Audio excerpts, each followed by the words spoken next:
தயவு அருட்பெரும் ஜோதி தனிப்பெரும் கருணை ஓங்கார உணர்வினன் நீ திருமுலர் திருமந்திரம் காட்டும் எளிய விசார தியானமுறை யான் பெற்ற இன்பம் பெருக இவ்வையகம் வான்பற்றி நின்ற மறைபொருள் சொல்லிடில் சொல்லிடில் உன் பற்றி நின்ற உணர்வுரு மந்திரம் தான் பற்ற தலைப்படும் தானே.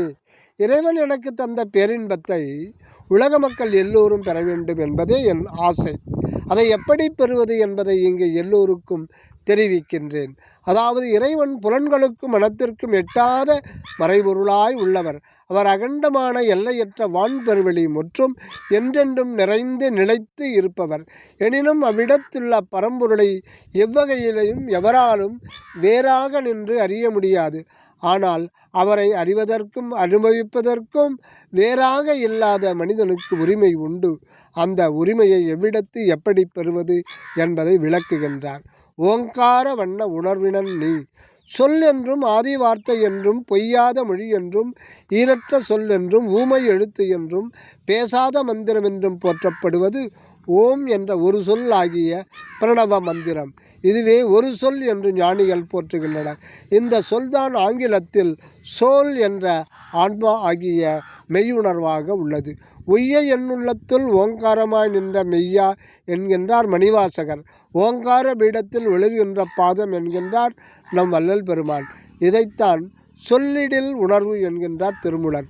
அதாவது சொல் இடு இல் இல் என்றால் இல்லம் ஆகிய உணர்வு, அதாவது மெய்யுணர்ச்சி.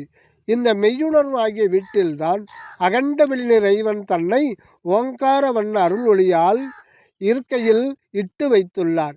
இப்போது இந்த உணர்வு மனிதனுக்கு உரிமையாக்கி விட்டுள்ளார்.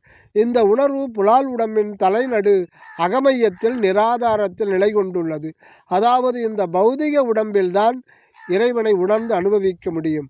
ஆகவே தான் இந்த பாசச்சூழலாகிய ஊனுடம்பு அந்த உள்ளுணர்வை பற்றியுள்ளதால் விளங்கி கொண்டிருக்கின்றது.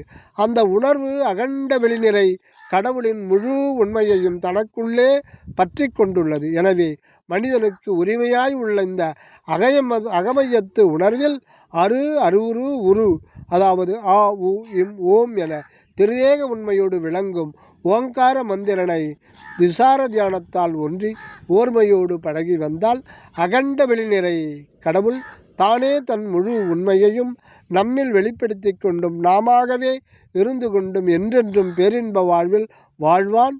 நம்மை அதுவாகி என்றும் வாழ வைப்பான். நன்றி. தயாநிதி சுவாமி சரவணானந்தா அவர்களுக்கு.